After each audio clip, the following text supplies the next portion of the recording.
Hello, everybody. Welcome again to the Creationism Super Thesis channel, Imagination Land, if you will. My name is Austin Sims. I am the Creationist Super Thesis guy. I am a biology undergrad and a cringy debate bro, and I'm here to give you guys my first update about the Creationism Super Thesis project. So, to bring you back up to speed on what the Creationism Super Thesis project is a project I came up with and have been building upon over the last couple months. It's a very young, very new project.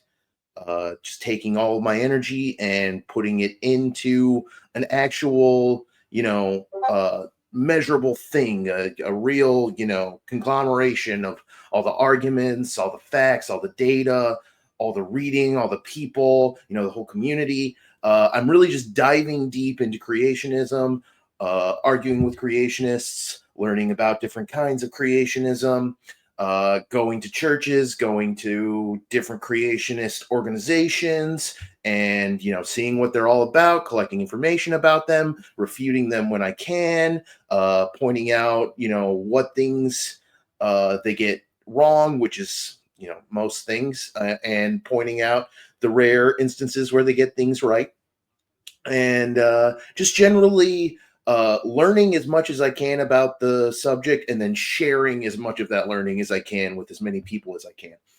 So, this update is coming to you because I realized I can't just go to churches. I can't just go to, creationists. That's only one sided education. So, I decided I was going to go back to college and, learn that side too. So, I figured I should be telling people about that too, because as wrong as creationists are about evolution, they are also really, really intensely and consistently wrong about education.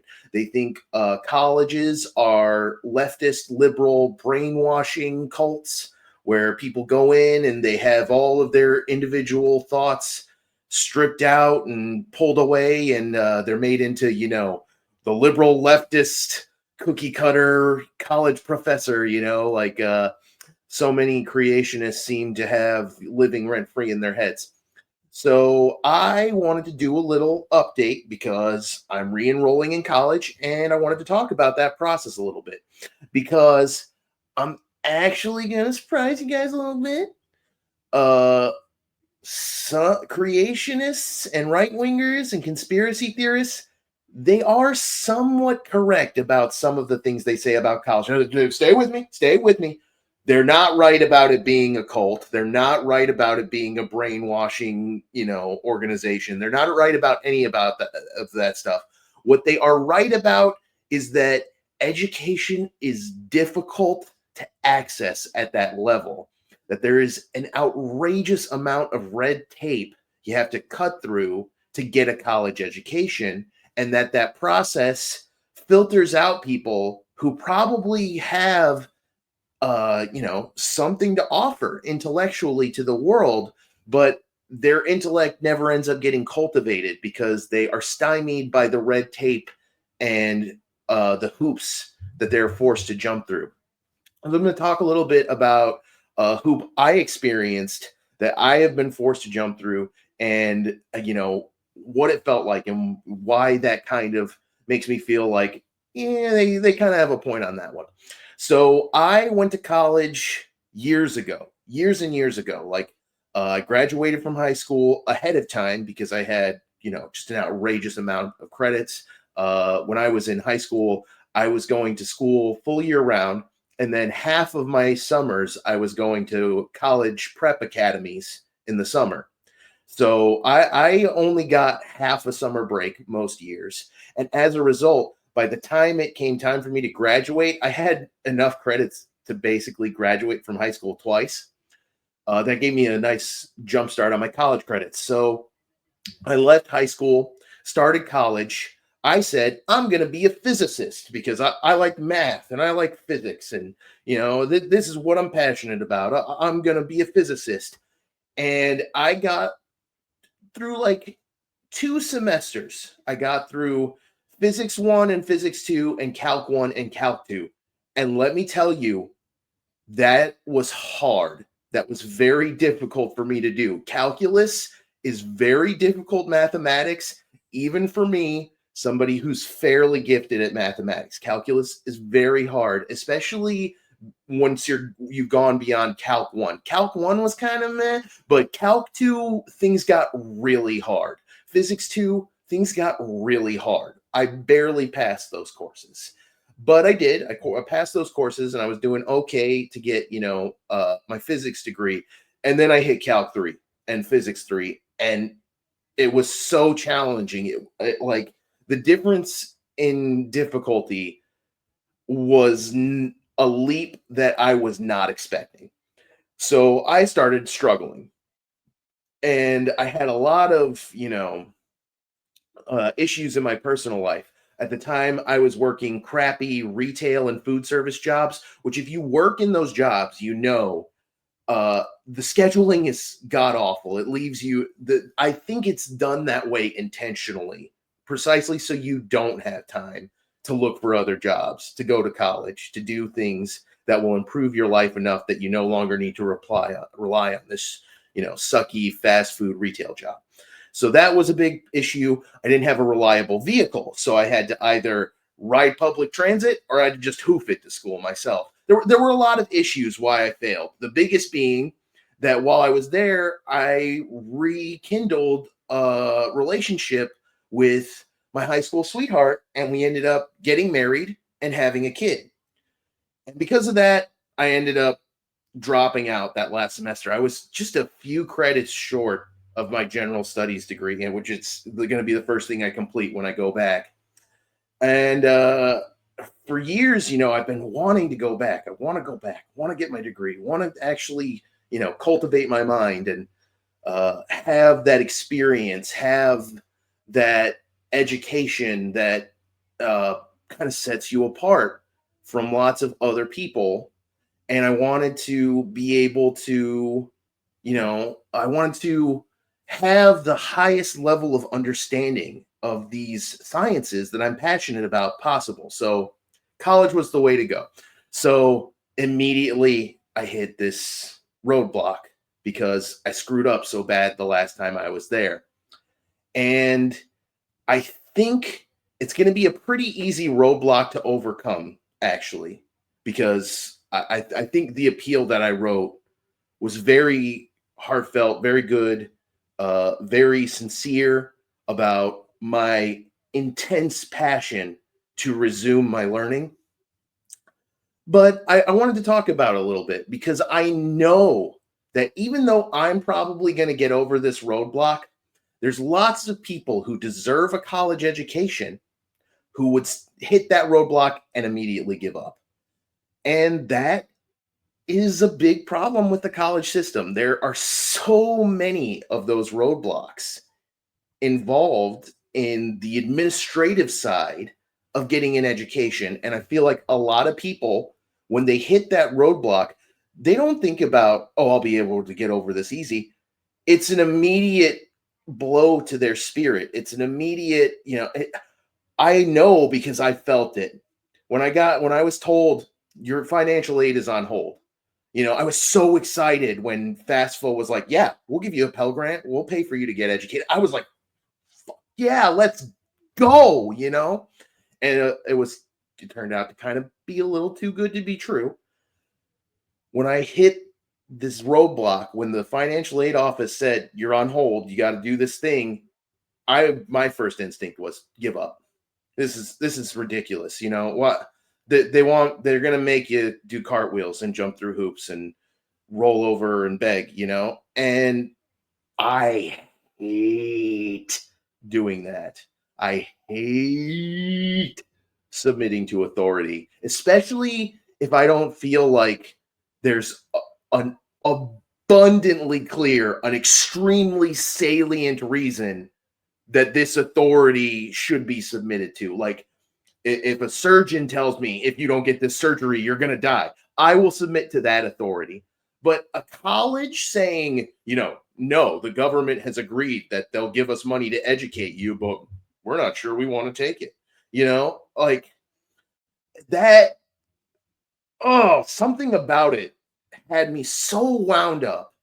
I had to call my sister, who is like a juggernaut of education. She like double majored and double minored or triple minored or something. I can't even remember her what degrees she has. She has so many. She majored in like education and math and minored in Spanish and English and like one other subject. I think she has a ridiculous amount of degrees, and now her job is she helps people get into school and build an academic plan, which we built a plan. Fuck, I just realized I forgot to write about the fact that I've built a whole scheduled plan for the next 6 years to get this degree into my appeal. Hopefully they accept it anyways. Maybe I can call them and ask if I can add that in after I finish this. But so yeah, there is a little bit of truth to the idea that colleges kind of try to filter people out and try to, make things a little more difficult than they need to be, which I don't necessarily agree with. I don't really think it should be that way. I think if you have the money or the government is willing to put forward the money, it should be no questions asked. If you want to learn, if you are willing to enroll and apply for financial aid and you actually get it, that should be it. I don't think grades, GPA should really be that important. I think that the will to learn, the desire to be your most educated self, I think that's what we should prioritize.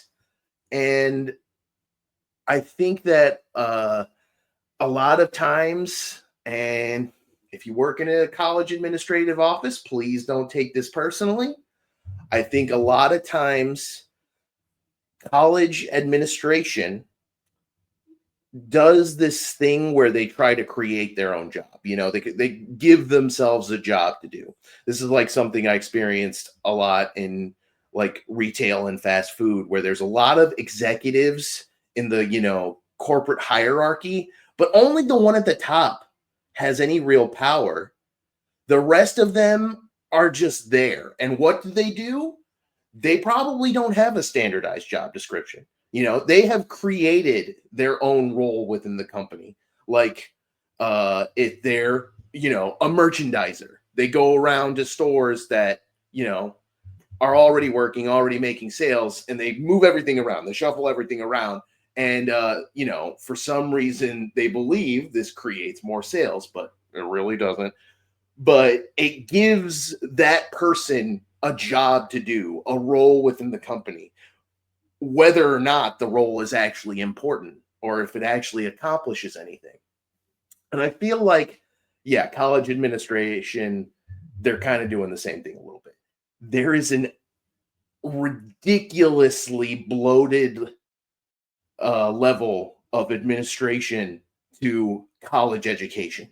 College level education, there's administrative red tape at like every level. It's crazy. And this is a big weakness of mine.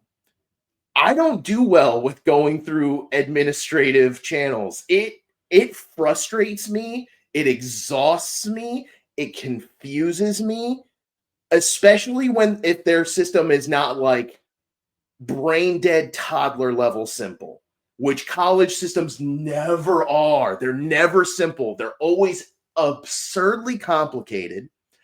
They usually require, you to go online, use some website. For some reason, the website never works the way it's supposed to, at least for me. I'm just blessed with bad tech functionality when I need it to work, I guess.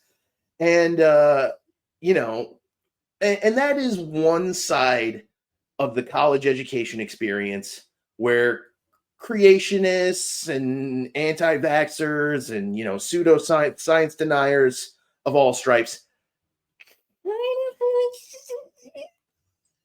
a little bit of a point. Yes, a little bit of a point. Yes, College has a lot of hurdles. Now, to refute their points, I'm getting over that hurdle pretty easy. I'm getting over that hurdle and I'm going to keep continuing to get an education. And if I can do it, most people could do it if they had the motivation to. That's the issue is if you don't, and I think that's part of why colleges do things like SAP appeals and stuff like that. They want to see, are you going to just give up? Are you just going to say, fuck, I don't want to jump over another fucking hurdle and just turn around and walk away? And if you even try to jump over the hurdle, they'll probably help you get over it, or they'll say, okay, that's good enough. At least we know you actually want to do this. So I kind of want to say, yes, you're a little bit right, but also at the same time, you're completely wrong. Because if you do actually have the motivation, if you do actually have the drive, if you do have the humility to reach out for help and, ask people to help you get through processes that you don't understand or that are convoluted, because that's the nature of bureaucracy, yeah, then you're going to have problems. But if you can do what I did, take that moment, breathe, remember what brought you to this, what desire burned within you that made you want this education, you can get over it and make it work. Get through the red tape and get to the part where you start taking classes and building your knowledge. So, this is update number 1 on the Super Thesis project. Hopefully, update number 2 will be really, really short. And I'll just say, my appeal got approved. Starting college next semester, you guys. In the meantime, I've been told I need to go to the Church of Jesus. I'm making plans to do that. That's not the name of it. It's like the Church of Christ or something. I have the notes. A creationist told me that if I go to this church, they'll set me straight about evolution. So I'm going to test that theory. But in the meantime, also getting ready to go back to college and learn from the other side. So the creationism super thesis project update 1, it's going great, you guys. It's going really well. The Kent Hovind debate went really well. Talking about setting up some other debates, attracted some enmity from some other creationists online, like American Zombie, aka Maxed Out, and the old dim knob. You guys who are in the circle probably know who I'm talking about, Jim Bob.